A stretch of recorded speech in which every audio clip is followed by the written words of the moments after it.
Hi, everyone. Happy Wednesday. Welcome to the second webinar of the Fertility Solution Master Series. I am super excited to have everyone here and to continue to inspire and bring you all hope on your path to pregnancy, on your fertility journey, wherever you may be. As you know, because you registered for this, tonight's topic is optimizing health and overcoming miscarriage. And I have with me, she's a client of mine, she's a friend, she's an inspiration, she's a rock star, but she also went through miscarriages. And Julia, that's who's with me tonight, Julia Dzafic, you guys all know. She's going to share her story in just a little bit, but for some of you who are potentially new to me, you know, the reason why I'm even hosting these webinars, you know, it's been a mission of mine for the last, 13 years I've been in practice, but really the last 2 years that I've been giving, doing free live webinars to share as much content and information as I possibly can to help women optimize their health so they can get pregnant when they want to and have optimal fertility and, navigate through the challenges that come up sometimes when trying to conceive. I wrote this book back in 2014 called Yes, You Can Get Pregnant. And since writing this book, I've been exposed to even more, fertility cases. I tend to get the very challenging ones now in my clinic because of my years of experience, and I've learned a ton. And so, tonight you're going to hear a lot of what I wrote about in the book, but then there's new information, a lot of the program that I had Julia on and what helped her overcome her miscarriages to really, get pregnant and stay pregnant. She's now, what was it, 24 weeks? 24 weeks pregnant with the baby girl. So she did it. She's on the other side now.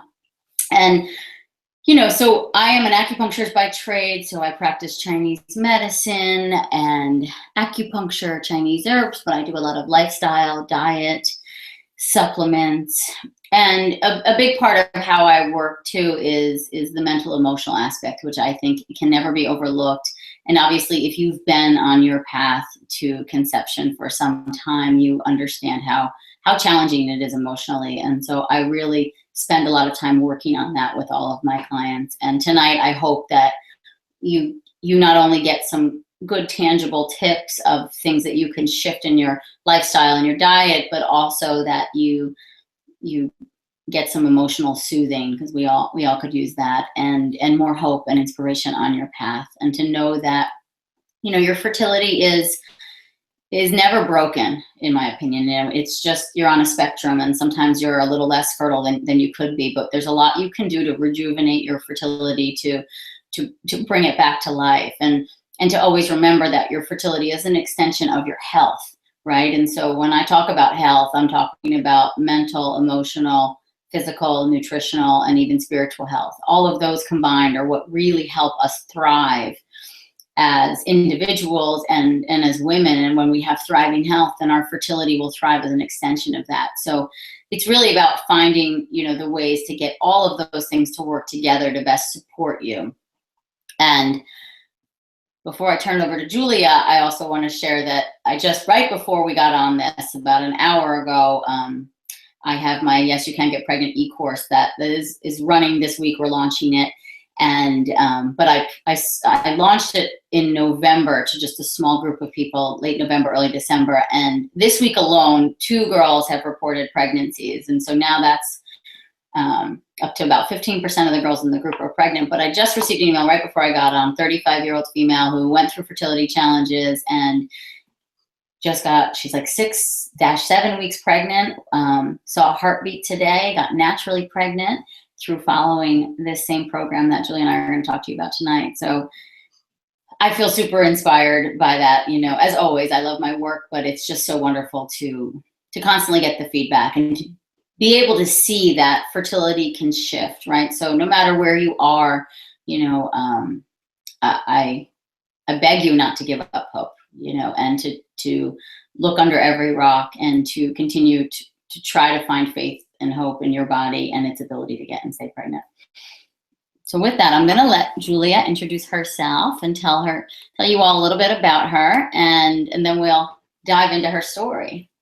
Thanks, Aimee. Hi, everyone. I'm Julia Dzafic. I write a blog called Lemon Stripes, and the blog is a lifestyle blog. I talk about things like fashion, healthy recipes, how to stay well dressed, how to live your life in a healthier, happier way, how to decorate your home, et cetera, et cetera.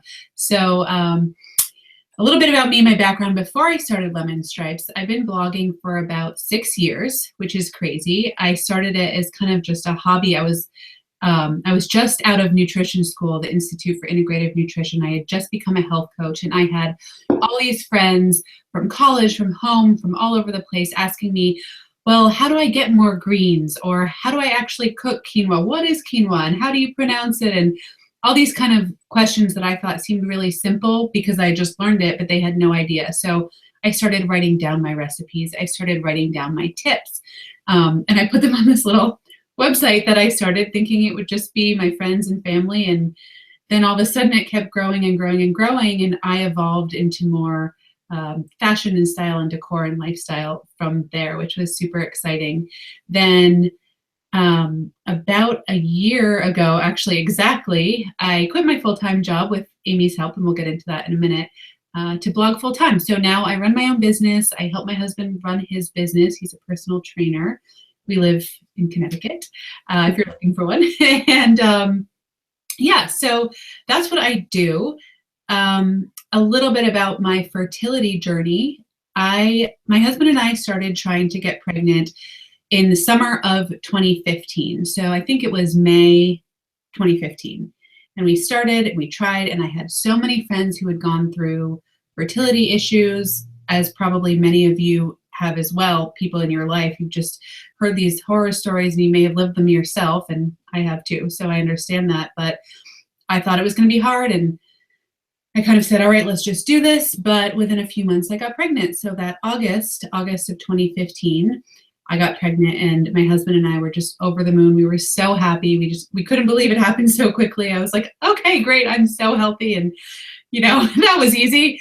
And then a few weeks later, we lost that baby, and it was just the most heartbreaking thing that had ever happened to me. And I'd heard stories of miscarriage. I'd heard stories of my friends going through miscarriage, and you understand it to a certain extent until you've lived it. And I'm assuming for some of you who signed up for this webinar, you've gone through it because you're interested in hearing about what it's like on the other side. But I feel you. I feel your pain. It's just something you can't explain unless you've lived it yourself. And those first few weeks were really hard, but I thought, you know what?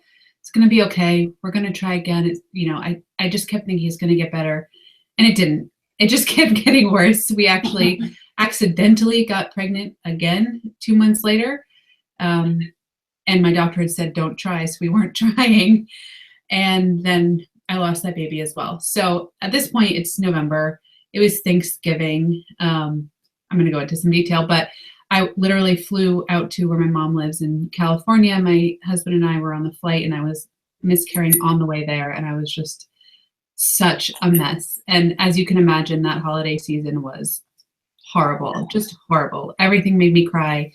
I was a mess. I didn't know what to do, but I still had hope. I still had hope that, we've gotten pregnant twice. I know I'm fertile. I know I can do this. Of course, that's not how it went either. So despite the fact that I knew I could get pregnant, but I was starting to lose hope month after month after month. So that's when I started Aimee's program, thank goodness, and kind of pulled myself out of this hole. And then do you want me to get into that now? Well, yeah, because we talked right after that second miscarriage. Oh, we did. Right. We talked the first time right after that second miscarriage. And sorry to interrupt, but I think the thing that stuck out to me the most on that conversation was so after I got pregnant the first time, my husband and I bought a house really quickly. And I remember sitting in my office talking to Aimee, and like, it was a mess. There was nothing up. There was no rugs. There was no furniture. And she was kind of like, how are you living right now? And then one question she asked me was, how many hours do you work a week? And my response was kind of nonchalantly, oh, about 80. And she looked at me like I was crazy. I was like, what? You know, like I work full time. I run a blog. That's what I do. I don't sleep. I work on weekends. Like I don't really have a life. And for the first time, I think ever, she helped me realize that that was not going to be okay for getting pregnant, for my fertility, and for my sanity in general, which, by the way, is important whether or not you're trying to get pregnant. Well, because there was a lot going on for you as well then. Yes. Volume. Sorry, give me 1 second. If I remember, it was like sleep issues, anxiety. Like there was a lot of stress in your life. And I remember I said to you, you know, sometimes I can be, I guess, off the cuff, right? We had just met and we're like Skyping. And she's like, yeah, I work like 80 hours a week. And I was like, okay, so that's the first thing that has to go. Like, I was like, that's not acceptable. It's not going to sustain life. And she was just like, but that's what I do. I have to do it. And I was like, well, we got to figure this out. And then we got into it, and sleep was off. There was a lot of, but because she was working so much, she was just so stressed out. And you know, and then emotionally distraught too, obviously, to miscarriages. It was, yeah. I remember, you know, my heart was hurting for you. It was tough. But so we had done a Skype consult, right? And so I don't think you came into the clinic at that point, right? We just kind of put you on. So yeah, you can run through that stuff. So I think the first thing that we talked about was the work and, you know, relieving stress a little bit. So I think the first thing I actually did was to quit my job. And I think I did it like 2 or 3 weeks later. I did it in December. So I did it maybe a month later after we spoke. And I remember going to my husband after the call and just saying, I can't do this anymore. What am I doing to myself? And he was like, yeah, no kidding. And I couldn't believe he was so supportive. And I felt really lucky about that. And yes, it was a struggle to to take away a big portion of our joint income, but we made it work. And you cut back where you have to cut back, but it worked, and I'm so much happier and healthier. So I'm so grateful that I did that. So that was the first thing we did. And the second thing we did was go back and work on sleep. So I've had insomnia for my whole life. I'm sure many of you can relate, especially if you are in New York City. And that is something I'd always been working on, but it was kind of, I had hit that point where it was like, all right, this is something I have to solve. And this needs to be like my main priority besides, you know, my family and my friends and my work, but I need to make this a huge priority. So I went on, and that was my next kind of big step was this might not be everyone's jam, but I had a hypnotherapist that I worked with, and I had done everything. Let me tell you, like every essential oil, every vitamin, everything you can possibly do for sleep. I had a sleep routine, this and that. None of it worked. But I worked with a hypnotherapist, and she helped me lead me through guided meditations that she then recorded for me. And that got me to a place where I was able to sleep mostly through the night. And I don't even use the recordings anymore. And it's still with me. I mean, now I'm pregnant, so it's different. I wake up for different reasons, but it's not an anxiety wake up every few hours. And it doesn't take me 2 hours to fall asleep every night. And that and the job completely changed my life. I can't tell you what it's like. If you probably know, if you don't sleep at night, you might not know how awful you feel until you fix that. Because, and I guess I'm about to get into this without sleep again in the next few months, but you feel like a zombie. You don't feel like yourself. You're emotional. Your anxiety is like up to here. You just have adrenaline rushing at all times. And once that goes away, you can kind of really see things for what they are. Yeah. Yeah, and that's why I entitled this webinar Optimizing Health to Overcome Miscarriage, because it was, you know, a lot of times in the clinic, right? I mean, I see miscarriages a lot, and often, you know, I'll recommend they go to their doctors and they get certain blood tests, and we did some of that with you, but that none of those things were happening for her. Like, you know, there's autoimmune conditions, or there's clotting factor conditions, and for sure with me, if I see more than one miscarriage, I go right to those tests, and I recommend those tests right away. And for Julia, you know, none of that was the case. And so we had to kind of step back and realize it was, you know, I really think it was the stress levels that had to get, you know, under control, if you will. because it was like, the way I see it in my head was like her body's on like hyperdrive all the time. And so even though she was getting pregnant, her body was also saying like, I don't have the resources for this right now. Like I literally don't have the energy to sustain what's going on here, this 80 hours a week, working, not sleeping. And you can imagine like she was just, running, like, there was a lot of anxiety and stress in there.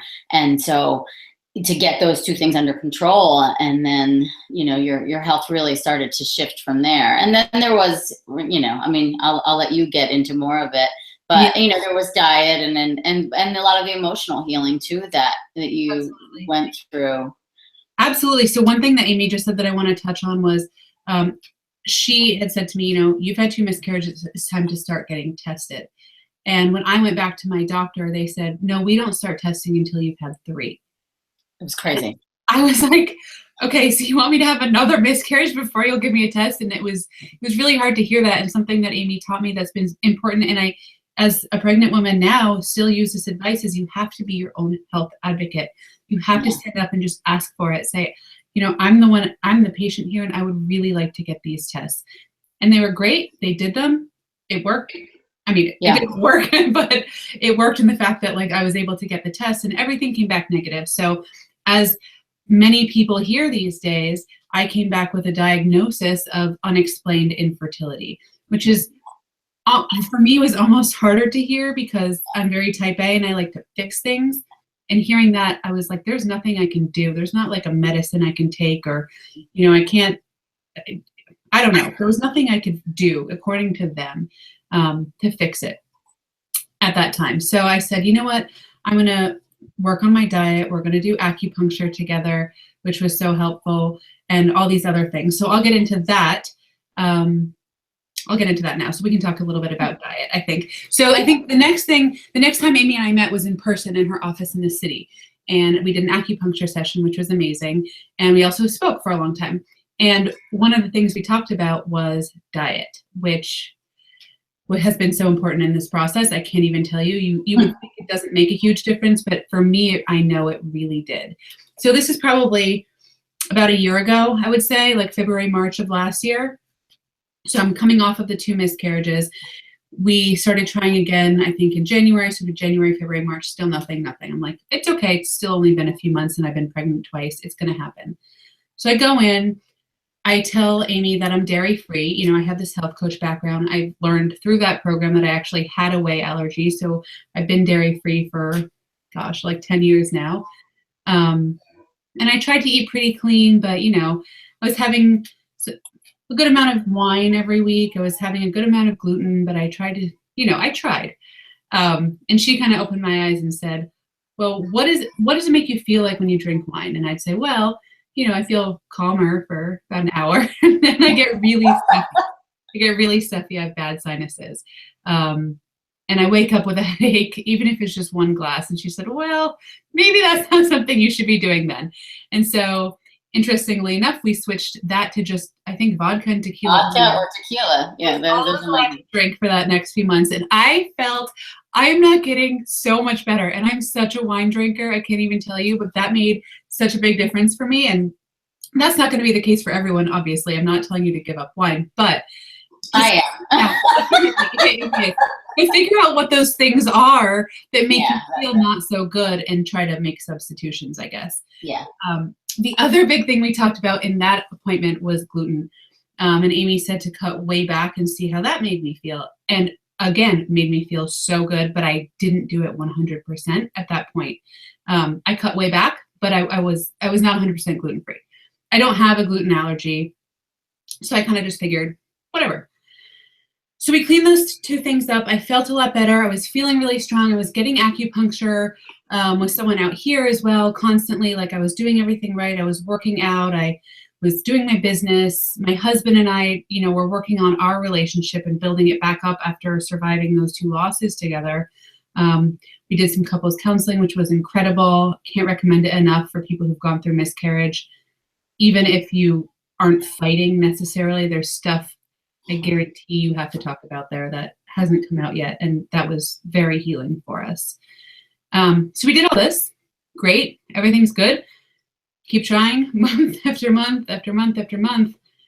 Finally, it's like August of last year. And I've been trying for so long. At this point, I think it was like 17 months since we first started, before I got pregnant the first time. And I was just frustrated, as a woman who wants to like get things done and feel in control. That was a huge part of it. I felt like this was so out of my control. And then as someone who had experienced the loss, I wanted to fill kind of a hole, I think, in my heart, and a literal physical hole in my uterus. I just felt so empty and wanted to fill that back up. So I was feeling really frustrated.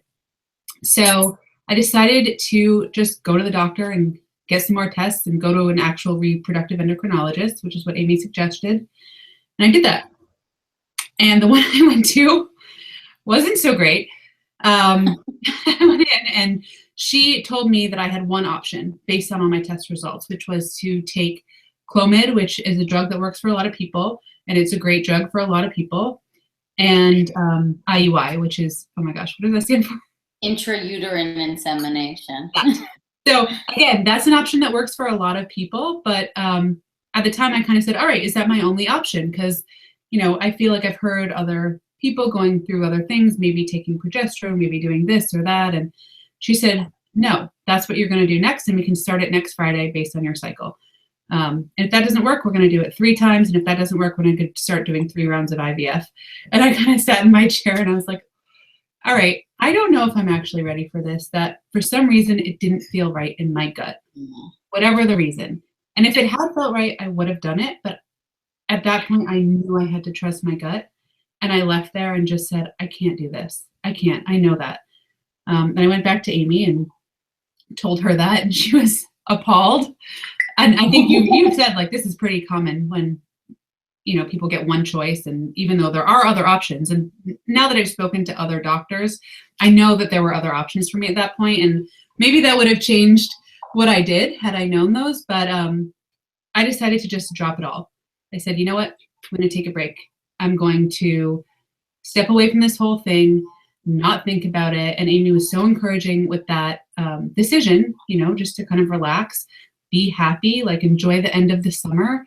I had a girls trip planned to Napa, and I said, I'm just going to drink a little bit of wine, but whatever. And then the other thing she said to me was, give up gluten 100%, even if you don't. One thing we haven't tried. Yep. It was something we hadn't done. Only thing we hadn't done. So I said, you know what? Fine. I went on my trip, I ate gluten there a little bit, came back, gave it up completely. So I gave up gluten completely and wine completely, like 100% cold turkey, neither of those things. I was still dairy free because I have to be for my allergy. And I started, doing more yoga and workouts that like weren't so anxiety ridden. But it wasn't necessarily at that point for fertility. It was just to feel better because I was stressed out and wanted a break from it all. Literally, my husband and I stopped tracking. We stopped using our apps. I actually was traveling when I was ovulating in October, yet somehow, November 9th, I'll remember because it was the same day after the election. And I remember that morning of that email. Oh my God. It was a crazy morning. Anyway, that's the day I found out I was pregnant, and I was so shocked. I literally could not believe it. I had the pregnancy test out on the bathroom counter all day, and I kept going. I went back every 10 minutes. I don't think I got any work done that day. I kept going back to look because I couldn't believe it was true. Just couldn't believe it. There was no way, we weren't trying. Like, we'd been trying for a year and a half at this point, and then all of a sudden we stop and it works. I was like, how is this even possible? And like, yeah, yes. Well, you calm down. So yeah, that takes and that point. yeah, and I think too, what also happened is your all the inflammation in your body calmed down, right? So, and if you guys, we do have a chat. I forgot to mention it earlier, but we have a chat below. If you guys have any similar stories or any questions or anything for Julia or I that are coming up, or you just want to share your story, we have it on there. Please feel free to chime in and share things. But, for me, whenever any fertility case I see, right, typically the there's always inflammation going on in the body. There's always something going on, like, and stress can cause inflammation, right? So can wine, and so can gluten, so can sugar, so can dairy, right? But so can anxiety and lack of sleep. I mean, all of these things can set up a cascade for a body that's more inflamed, and an inflamed body tends to be less hospitable to a pregnancy. And so with Julia, when they went through that time where they just now all of a sudden weren't getting pregnant, she was so frustrated, and also, still really healing from everything, that I remember just thinking, well, like, what have we not tried? Because she's like, I gave up the wine, and it was crazy, because when we first met too, that was the big thing, was, it wasn't just the miscarriages, which alone absolutely suck, but like, she had like sinus stuff all the time, like then the insomnia, like this anxiety, she had all this other health stuff that was going on. And I was like, oh my God, dude, we have to regulate all of this too. And then slowly it all got better. Like, I saw you, there was a chunk of time that we didn't see each other in the clinic. And then when I saw her and she was off the wine, and she was like, no, I don't have sinus stuff anymore. Like, if I have a glass of wine, my sinuses come right back, which I see all the time, by the way. I even have a chronic neck pain sufferer that she was convinced was from a car accident. And it probably was, but it was just inflammation in her body. But anytime she has wine or gluten, her neck pain comes back. It's fascinating to me. But anyway, that's an aside. But, and I started to see, like, I was like, well, let's just completely, like, give me 100% on the gluten. Let's just see what happens. And then, I mean, I think like 3 weeks later, I got pregnant, by the way. Well, and then share the current gluten story too. Oh gosh. Story. Okay. So interesting on the other side of the road. And by the way, just so everybody knows, I'm speaking directly to the women who've had miscarriages. I remember being in that place and just hearing other people's story and having hope for myself, hearing other people go through this, but also feeling really sad. And I just want you to know that, like, there is hope on the other side, no matter how you get there. And I think that was like the biggest thing that Aimee did for me, was she showed me that there was hope. And she was my cheerleader every step of the way when I didn't believe in my body or myself, when even my husband was starting to doubt his body and himself, even though we had been pregnant twice. Obviously his parts worked, but we both started doubting ourselves. And then your family starts saying, maybe you should get more tests, and everyone kind of starts doubting you, but she never did. And that was just such an important piece for me. I needed somebody there to kind of like uplift. I'm gonna cry talking about this. You're making me cry. Sorry. Okay, so back to the gluten. Now that I'm pregnant, I went in to see Aimee, like, once, I don't remember, at some point when I was having really bad heartburn. And I was saying, I've actually had quite a hard pregnancy for other reasons, but one of them is that my heartburn was really bad. And she said, well, remember what happened when you gave up gluten before you got pregnant? Why don't you try it again? And I said, oh, yeah, that's a cool idea. Whatever. Not going to work. Like, I'm eating pizza, dairy-free pizza, obviously, but I'm eating pizza and cookies. Like, I'm pregnant. Gave it up 100 times better. It comes back sometimes if I have something like really acidic or spicy, but it's incredible that it just affects my body so much, and I had no idea. And mind you, I was a health coach. I was like healthy and doing everything right, and like eating my greens and drinking my green juice, and like not having too much sugar and having enough protein and no white carbs. And I've been doing this forever, and I just thought of myself as a really healthy person until I realized that somebody else had to come and tell me, you need to take a couple extra steps. Yeah. It was, I mean, I want to touch upon the hope thing too real fast, and then we'll go back, because the gluten thing was, I guess I'll do that first. It was funny to me too, because, and I see this a lot, and I love all of you, and even the ones watching that I don't even know you, but like, you've been through a lot, and all I want is for you to get that pregnancy and stay pregnant. And so, I'll often see girls, especially the ones that have been through the most challenges, that they get pregnant and they're kind of like, I won't curse, I'll just say like, F it. Like, I'm done with Aimee's program. I'm finally pregnant. I'm going back to my pizza and my cookies, and don't do it. I promise. Through all of you, and they're always like, do I still have to take all those supplements? And do I still have to do everything? And I'm like, don't change a thing. Like, we got pregnant. this is working for your body. Don't change it. And so you and I had been emailing because of a travel schedule, whatever. We hadn't seen each other for acupuncture. But she was telling me she's like, pregnancy, you said something like pregnancy doesn't suit me. Like as much as I want it, like this is just, it doesn't work for my body. Like I don't feel good. And I felt really bad because I wanted nothing more for her to just like, because you remember too, before you got pregnant, one of the things we were emailing about something and I said, I want you to oh no, you had just found out you were pregnant and you were scared about another miscarriage, obviously. And anyone who's had a miscarriage, I always say in my very frank way, like just sign up for the first trimester basically sucking, because you're just going to be so paranoid of a miscarriage. So just sign up, just accept it. Like I'm just going to be really worried this whole first trimester until I make it past the point of previous miscarriages. And then until I get like through that first trimester, it's just going to be rough emotionally.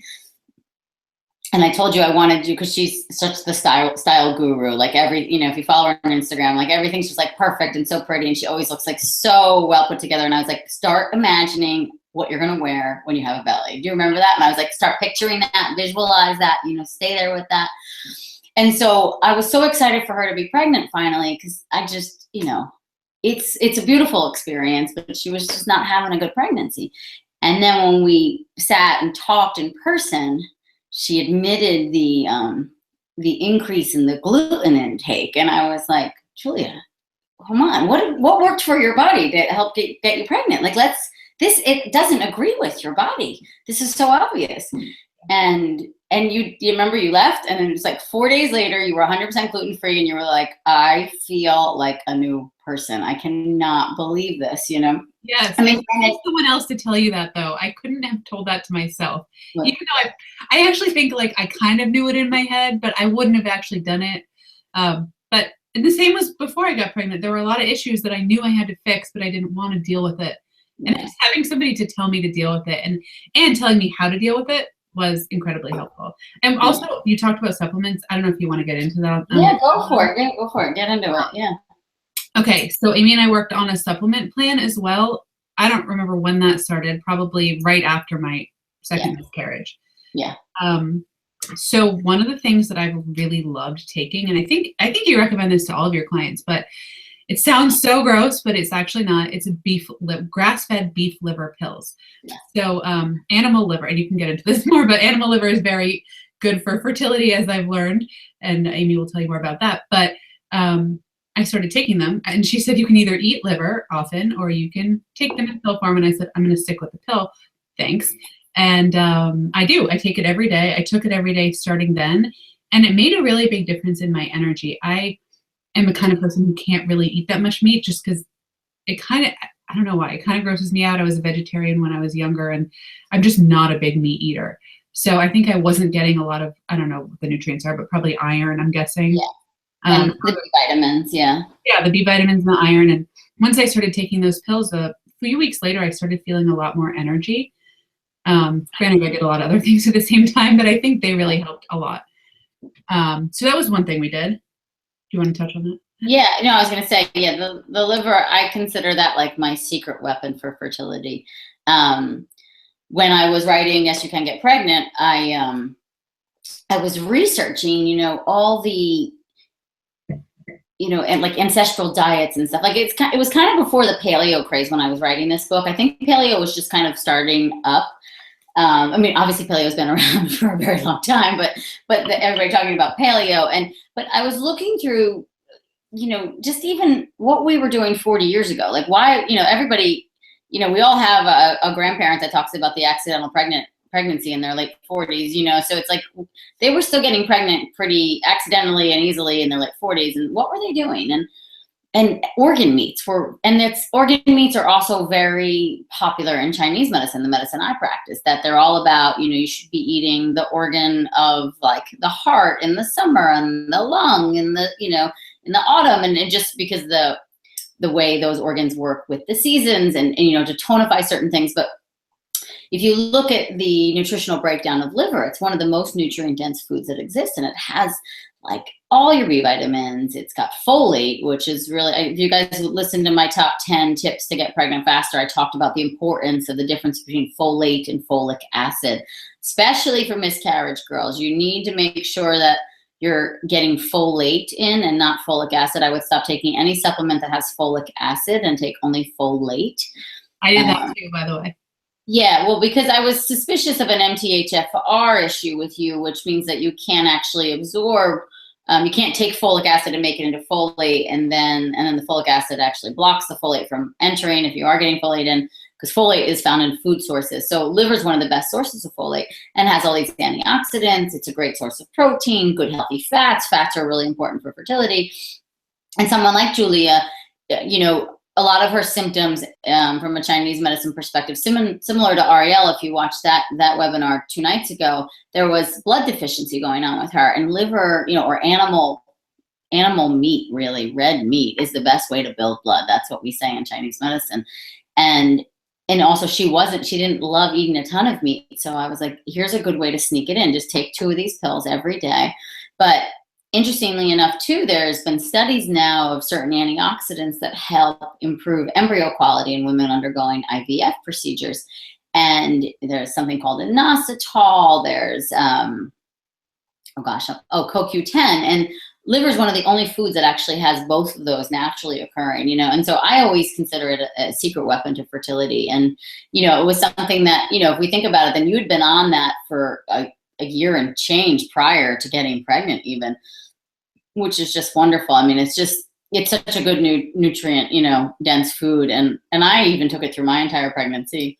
I think my son is pretty perfect. So must be the liver. We'll see. Ariel's baby's pretty perfect too. So we'll see how yours turns out, Julia. No pressure. Okay. No pressure. The liver makes her perfect too. Yeah. One thing Aimee just touched on that I know I'm going in a totally different direction, but I just want to tell a quick anecdote. She was talking about MTHFR, which is the condition where your body can't process folic acid into folate, correct? Yes.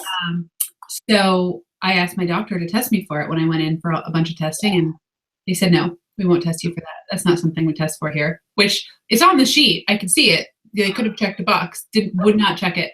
Had to go to a different doctor. It was like such a mess. It's like kind of. Yeah. It was so frustrating for you. It is important. I learned. Yeah. And, you know, cases like Julia's too, right? I mean, like I said, like since writing Yes, You Can Get Pregnant, then I've gotten just a ton more fertility cases, as you would imagine. Right now, all of a sudden, you know, I have this book, so I must be the expert. So everybody comes to me and you learn from your cases. And, you know, watching Julia go through that, like the girl just had 2 miscarriages. Like I wanted to call up her doctor and be like, you know, some very choice words to say to this person. I was like, you can't test her. Like, this is such and I see it all the time in the clinic. I see MTHFR deficiencies causing miscarriages, and they're still being recommended to take folic acid and not folate. And so it's extremely frustrating. But, you know, when I work with my clients and in the e-course that we'll talk to you about in just a second, it's, you know, I have a whole list of all the labs that you need to get done if you've been going through fertility challenges. And you'd be so surprised, the doctors that'll say, oh no, we checked everything. Everything's fine. Your thyroid's fine. And, you know, and that was Ariel's case that we talked about on Monday.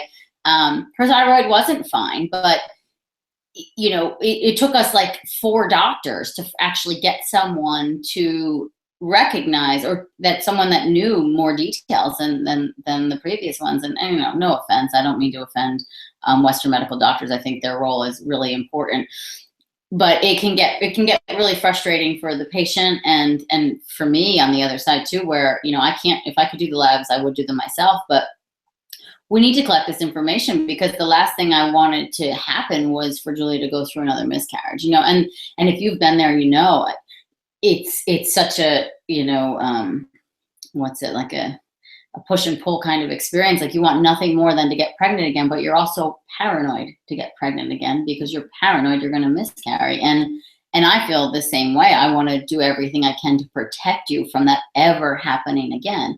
And sometimes that requires more blood tests to look deeper. And, you know, in Julia's case, that wasn't it. Did we have you do baby aspirin? I can't remember. I think we did through the first trimester, right? We did. Yeah. We did. Yeah. So that was, I took like an extra precaution with her because sometimes there's these clotting factors that can cause you to form blood clots that then basically starve the embryo, and that's why you miscarry. And typically you have to see a hematologist, and it's a battery of, it's like 18 vials of blood, and they do this whole clotting factor panel. But sometimes if I see a history of miscarriages, I'll recommend, it really is a case-by-case basis. So it's important that I know your case. Before, I don't want you just all going out and start taking baby aspirin. But with her, I just said, I want to take the baby aspirin through the first trimester, just in case. It thins the blood. That way we're preventing any of those little clots from forming. And I don't know, we made it to the other side, which is amazing. And, she's taken this one home. So it's like, and I know you've gotten into the emotional stuff, but even now, how are you feeling now on the other side? You probably still have these moments of like it being surreal and just overwhelmed with gratitude. Yeah. Gratitude, but also fear. It's a kind of a double-edged sword. I think to talk to the people who aren't yet pregnant and who've gone through miscarriage, the emotional healing was really hard. And a lot of people said, you're not going to heal until you're pregnant again. And I said, I can't. No, I need to figure out how to heal before that. So all that work really helped. And I think for me personally, feeling the pain, letting myself cry, letting myself feel sad, and letting myself experience that loss for as long as I needed to helped a lot. So and I get emails like still every single day. I wrote a blog post about my miscarriages. If you ever want to read it, it's called Surviving Miscarriage. You can just Google Lemon Stripe Surviving Miscarriage. And I talk a lot about what happened in my experience in more detail, but I still get women emailing me every single day, telling me their stories and asking for advice. And the first thing I always say is let yourself feel the pain, let yourself feel sad, and don't let anyone tell you you're not supposed to be sad anymore, because the first few weeks you get a lot of sympathy and then everything drops off. At least that was my experience. Everything dropped off. People forgot. People were insensitive to it, and fine. Like, you haven't been through it. I get that. And I didn't judge any of my friends or family for not understanding, because I wouldn't have understood. But you need to take that time and feel as sad as you need to feel. Talk about it as much as you need to talk about it. Find your tribe, find your people that you can talk about it with, and do that. So yeah, that was really hard. And I'm not trying to minimize it like that was hard and it's over, because I don't think it'll ever really be over. I think you live with that loss forever, to be honest. But my first trimester was hell. I was terrified every single day. I actually started bleeding the same week that I had miscarried the first time, which was actually at Thanksgiving the next year, funny enough.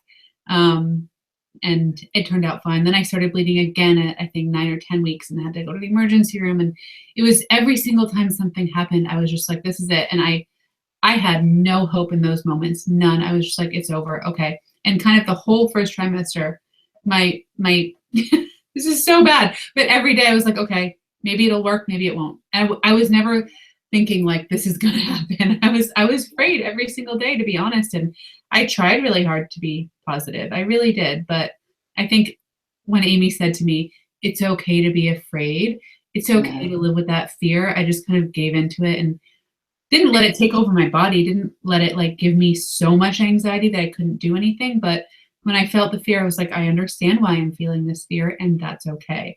And really acknowledging that. And that was a huge portion of it. And I mean, this might be TMI, but I couldn't, every time I peed, I would like start shaking for the first few weeks. I couldn't go to the bathroom because I knew there was going to be blood or something was going to be wrong. But we've gotten this far. Yeah, you made it. No, I know. 6 months, 24 weeks. So I think that counts as 6 months pregnant technically. And it's surreal. It's really surreal. Some days I still can't believe I'm here because it took so long to get to this point. And although I didn't have to do IVF and I didn't have to do all that, and I'm so blessed and so lucky that it didn't get to that point, it still doesn't matter. It took a toll, and those miscarriages almost broke me, but thank God they didn't.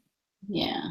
Well, and that's, and what I see, I mean, is I always say, you're gonna get me emotional. It's like, you'll never forget that loss. Like I've never heard a woman that's like, oh, it's gone, but but the love that will come through this child and just through the experience of actually carrying to term is like, you know, it rocks your world in such a beautiful way that, you know, you can understand, I suppose, a little bit differently, you know, or you see it differently. But I think it's true. I don't think that healing completely takes hold until you have a baby in your arms. Like, I just don't, you know, and yeah, I you know, I'm always on a fierce mission to help any woman that is trying to conceive. But like my miscarriage girls, I literally, I'm like, you know, I'm like the mama bear, like I'll kill somebody for you, you know.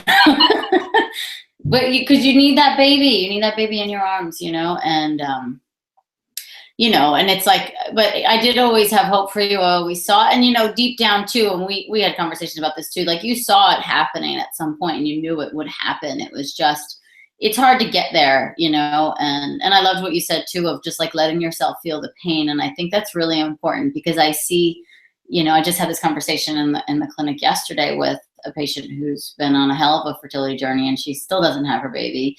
And she said, I think I've just been so like in it of like, what can I do next? What do I have to do next? What do I have to do next? That like, she wasn't letting herself mourn, you know, any of the losses, any of the traumas. And that's what I told her to do. I said, I want you to just like take a break entirely. Like, you need your mourning time. You need like to remember who you are. Like, why are like you lose sight of why you're even trying to do what you're trying to do, because you're so busy trying to fill the void of the loss.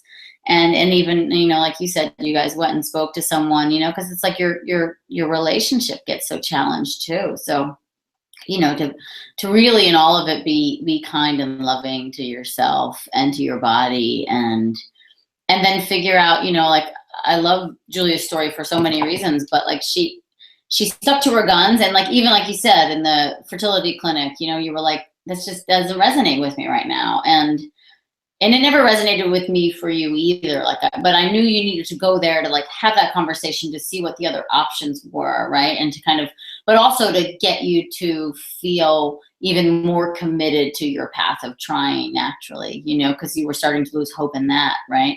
And so it was just this sense of like, and she's a fiery type of like relit her fire. She's like, no, fuck this. I'm doing this on my own. Like, we are doing this, you know? And yeah, totally. But the fire, like when I saw the fire, I was like, oh yeah, this is going to happen very soon. She's back. But then the fire starts dying when you start having month after month after month of your hope goes down and down and down, and it's hard. But yeah. Well, just to recap the story, what I think worked, because I think that's what people really want to know. Yeah. I think the big things were hitting the anxiety head on, figuring out what was causing me my emotional distress. Yeah. 2, fixing my sleep.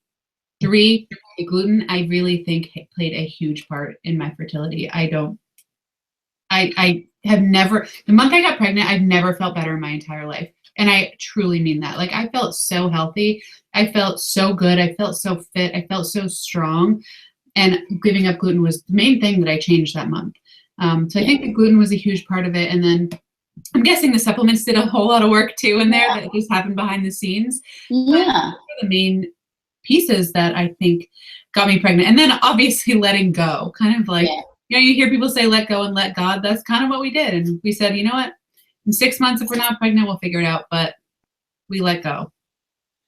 And that's it. And, you know, you said something that I hear all the time in the clinic is girls always say to me, and it's like that right around then is when I know they're going to get pregnant. They always say, you know, I feel the best I think I've ever felt. I felt so healthy. I feel so good. And I always know right then and there, I'm like, okay, this is it. Like, it's the next 2 or 3 months. This is it. And so on that note, what I want to do is share a little bit about so because of all the work I do with people like Julia and, you know, literally at this point, thousands of other women, I decided I either needed to clone myself or create an online course, because I want to continue to help as many people as I possibly can, but I can't physically do that, right? And not all of you can physically make your way into my clinic. And and there's so much I've learned since I wrote this book, right? There's so much more to the fertility puzzle that I've figured out.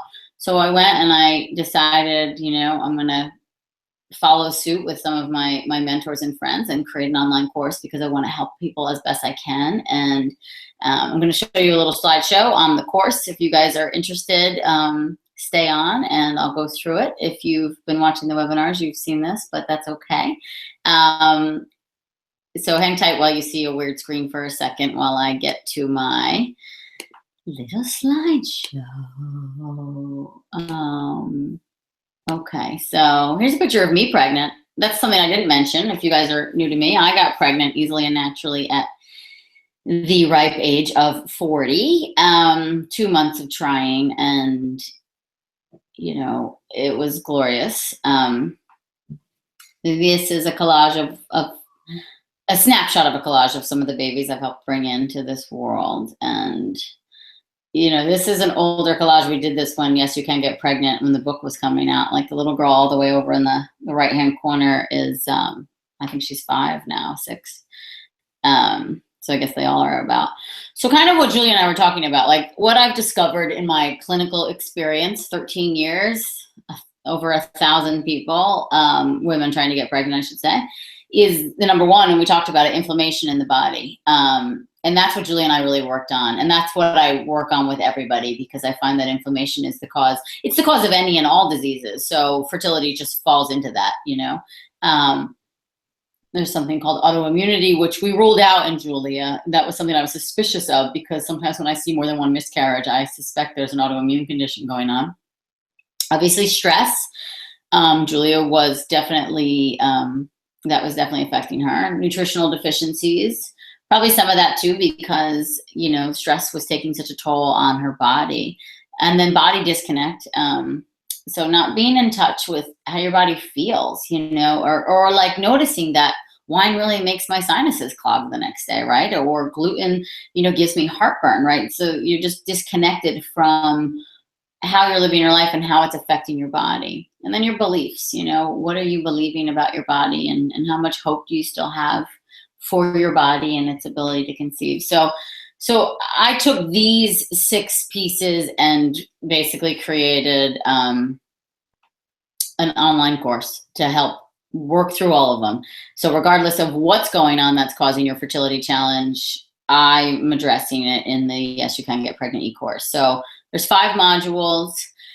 You know, and a huge part of what I do is, like, of course, I'm going to give you supplements, and I'm going to give you the diet to follow, and there's cookbooks and there's menus. I mean, you get everything with this course, but a huge piece to this course, which makes me very different than any of my peers out there, is the emotional piece. And I really, you know, I've done a lot of my own spiritual work and emotional healing, and so I really bring that to the table. And you know, first I encourage and cheer you on to take back the power over your health and your fertility. But I also give you the space to grieve and to heal and to realize, like, what the beliefs are that you have in your mind that might be limiting you, and how kind or unkind are you being to yourself on the emotional level. How to find hope again, right? You know, and how to start to see, you know, like with Julia, it was a perfect example. Like, she started sleeping better, her anxiety got better. I mean, she quit her job. Like, she made these major changes in her life, and she started feeling so much better that, you know, your fertility thrives as an extension of your health. And so that is my whole goal with this course, is to rectify health, and the fertility will thrive. So you get 5 modules, 10 hours of me teaching. It's basically Aimee teaching a college course on what you can do now to get pregnant faster. And it is a college course. There's literally hundreds of handouts and workbooks. There's cookbooks, there's guides, there's, you know, videos, there's tons and tons and tons of content. Basically everything I've ever created about getting pregnant, I've put into this course. So, and then you also get, you know, so the cart's only going to be open until April 3rd. So if you want to take advantage of this course, you have until Monday night to do so. But with purchasing the course, you get over $3,000 of bonuses. Plus, Julie is going to throw in a pretty awesome bonus. if you guys are interested in her bonus, she's going to throw in her style guide so you can look as amazing as she always does. And you just use her last name in the promo code when you purchase, and you'll get her style guide. You might want to spell that out. My last name is kind of difficult. Dzafic. Good work. You did it. And you guys will get an email out to you after this webinar with all that information again, so you'll have it handy. But yes, I would definitely take advantage of that because she's so fabulous, and she's pregnant, so now she also knows how to address pregnant women, which you're going to soon be. So I think you should take advantage of it. But so anyway, bonuses here, you're probably reading them right now. The cookbook, which I created just for you guys, 75 gluten-free and dairy-free recipes. I have a guide for balancing your menstrual cycle. I have a guide for the partner guide. Like, Julie was talking about that emotional piece between you and your partner. I really address that in this. There's acupressure video and guide that you can do at home. And each point has its own beautiful mantra, fertility-enhancing mantra. I love this acupressure video and guide. And it's fertility enhancing, something you can do at home. I still, of course, recommend acupuncture. I think it's extremely important in this process. But if that's not so feasible for you, the acupressure can be very helpful. There's an awesome tool, tapping into your fertile power. It's a video. It helps you unblock the emotion and the trauma that you've been through. And I sent it out to all you guys. It was up for 24 hours. I don't know if anybody got to check out the video, but we've taken it down now. And so now it's going to be available in this course, or it's available for sale on my website. But basically it's a technique that uses acupressure points, and you tap on the point and you work through emotional statements. And it's amazing. It frees you up in such a profound way. The best part, I think, of the e-course is this secret Facebook group. So like what Julie was saying too about support and surrounding yourself with like-minded people and people who are going to support you on the journey. We beta tested this e-course in late November, early December. Like I was saying, there's a lot of the women are starting to get pregnant like 3 months in, which is about the time that it takes to really kind of transform the health so that fertility gets improved. But there's such amazing support to one another on this group. I mean, everybody's so positive, and we make sure of that, and cheering each other on when the girls get pregnant. I'm sure it hurts the ones that aren't pregnant yet, but they just are so excited, and it instills hope in all of them, and they're sharing recipes and what they ate for lunch and meditations. And speaking of, the e-course comes with 6 guided meditations that I created. So they're my voice, and they're for you. You get a gift certificate to my all organic, non-toxic skincare line. And then we also made these really beautiful affirmation cards that they're fertility enhancing affirmation cards. You can print them out and pull one every day and recite your affirmation all day long. And then anything and everything I do online, you get free access to all my fertility sessions webinars. So literally it's like 30 hours of me talking with any women's health expert you've ever thought you knew of about ways to enhance your fertility. So you have access to all of that.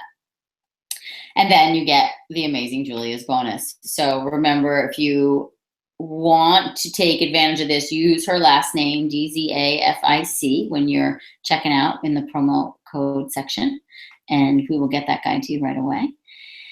And Julia had asked this before we went live. She was like, do they get the opportunity to work with you one-on-one? And you do get me pretty much unlimited access to me in the e-course, in the Facebook group. But I created 3 levels for the e-course just to make it, just to cater it to you. So I have the basic, which is everything I've just talked about.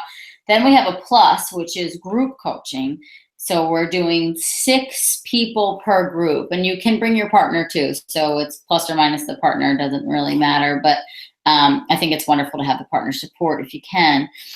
Or you can do the master, which is 2 60-minute private coaching sessions with me. So the plus is 4 90-minute group coaching sessions. The master is 2 60-minute private coaching sessions with me, plus the entire course and everything that comes with. So if you feel like you need a little more attention to detail, or you want a real specific outline for what you need to do, the plus or the master is the way to go. And yeah, and this is my perspective. For about $30 a week, you're going to get almost 10 hours of me teaching you everything I know about fertility, plus over $3,000 in bonuses, plus the secret Facebook group. This is an interesting statistic that comes out of Harvard's Mind Body Medicine Institute. Women in support groups get pregnant twice as quickly as those who are not. And that is the main reason why I have the support group as part of the group. And this week alone, I had 2 girls in the group get pregnant, and both of them in their emails to me said they couldn't have done it without the group. And, that just makes my heart sing, because I created the space for the group, right? Like, I created the Facebook page, but the group has literally created itself. These women are amazing, and I'd love for you to join them and be a part of it. So if you want to learn more, go to my website, aimeeraupp.com/yes. It has everything on there about the e-course, and there's also a 30-day money-back guarantee. There's an FAQ section, so go on there, fish around, and if you still have questions, email my assistant Beth. It's beth@aimeeraupp.com, and we will get to all your questions. I'm also hosting a live Q&A on Monday. So this coming Monday at 8 p.m. for anyone who still has questions about the e-course or any burning fertility questions that hasn't yet been answered. So there we go, everyone. Hi, I'm back. Honey, are you tired? I want to let you go if you can. I know there's probably some questions, but I can get to them myself. But I'm good. If people have questions for me, I'm happy to answer them too. Okay, so let me just pull up and see. I always forget how to get to my.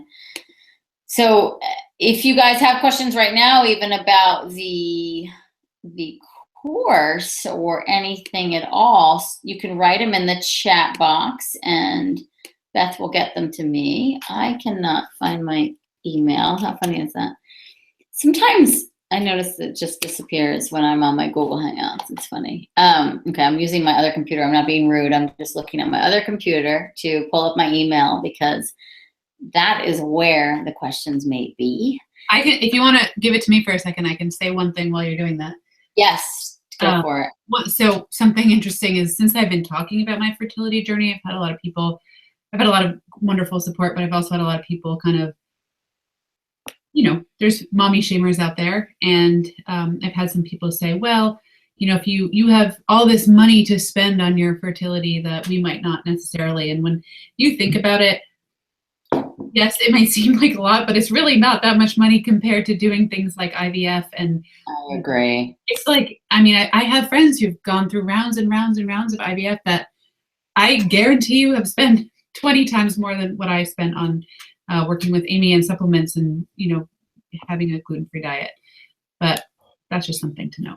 And, thank you for saying that. And I couldn't agree more. It's like, I've always put that in perspective. We could rush to the IV. I just had a girl yesterday in the clinic that, so I've had a lot of pregnancies this week, but she's on the younger side and going through, they have a child and then going through some fertility. They're having a hard time getting pregnant the second time around. And so she comes to see me. She's a friend of another family member who comes to see me, right? So she came to me. They're kind of pushing, like, you should see Aimee. You should see Aimee. But she's already started talking to the fertility doctors, and next thing you know, her FSH is high, her AMH is low. All of a sudden, IVF is her only option. Like, all of a sudden, she's 29 and she has to do IVF to get pregnant with her next kid. Like, it's literally like, it was like mayhem, and she's emailing me, texting me, calling me, freaking out. And I was just like, okay, like, A, let's get a second opinion, but B, take a deep breath. Like, we just started working together. Give this a shot. Like, she was so excited. She was changing, like taking the supplements and diet stuff and really excited to embrace it all, and got really thrown off by the doctors and what they were recommending. And so, this was like the last couple of weeks, this was all going on. And I sent her to a doctor that I knew would be a little gentler and kinder with her. And they did some blood work and they were waiting for the results, and she was mid-cycle. So, they did a sonogram, and she said, well, you should just try this month anyway and you just see what happens. And, so she came in yesterday, cycle day 34. She's late, and she had a faint positive on a pregnancy test yesterday morning. And a week ago, she was thinking IVF was their only option. They had just closed on a house, and she was freaking out because she was like, how the hell am I going to afford IVF? But to just keep that in mind. It's like, and her AMH was on the low side and her FSH was high. And guess what? She's pregnant, naturally. So, okay. So here's a question. Would you think there is a clotting factor issue if someone had first pregnancy, ended miscarriage, then conceived again, healthy, normal pregnancy, then 3 years later, another miscarriage? Maybe, is the definitive expert answer. Maybe, maybe not.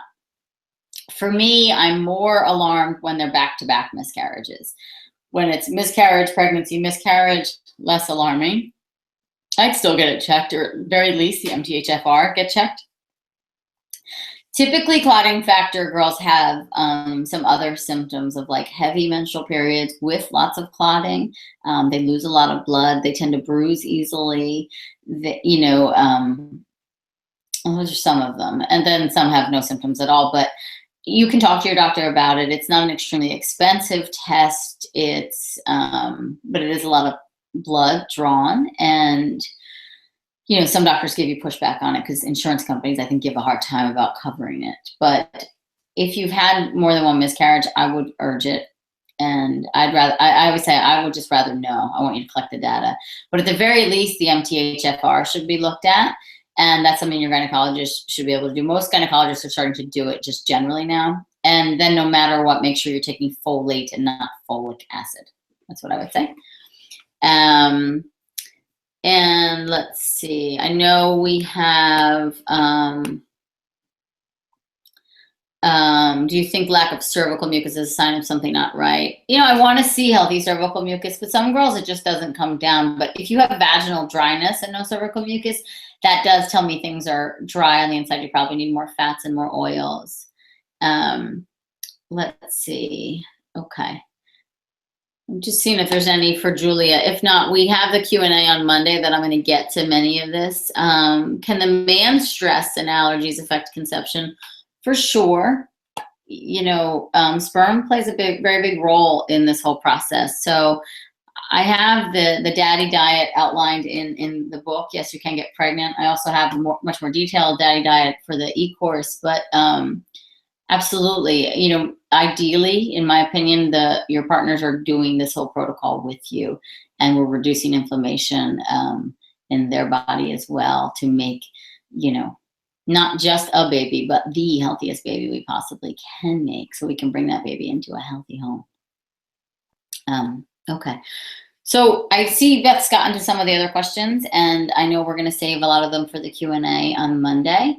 So what I'm going to do is wrap up and let the pregnant Julia go to sleep. It's 9 o'clock. That's my bedtime. Yeah, it's getting close to mine as well. So it's on you now if you want to just say your goodbyes, and then I'll say goodbye after you. Sure. Well, thank you, Aimee, for letting me share my story. It's feels kind of good to get it out, and it was really healing for me to write my blog post. It's healing to do this. It's always healing to talk about it, and hopefully inspire more women to take control of their mental, physical, emotional health to try to get pregnant. And I'm so grateful for everything you've given me. I'm so grateful to, have this life growing inside me. And I really, there were a lot of points where I thought I'd never get to the other side, where I would never see this day, where I'd never be sitting here with a belly. I couldn't picture it. And the fact that I'm here it feels like such a blessing. And despite the fact that pregnancy has been hard, it's amazing. So, gosh, I can't stop crying. It's hormones, I swear. But thank you all for listening. I hope you enjoyed the story. And if you have any other questions, you can always reach out to me directly as well. Yeah. And thank you so much, love. I'm so excited for you and happy and honored to be a part of it, But thank you all for tuning in, and love you guys. And yeah, if you have any questions, you can reach out to me or Julia, and we are here for you. And just keep at it and believe in your body.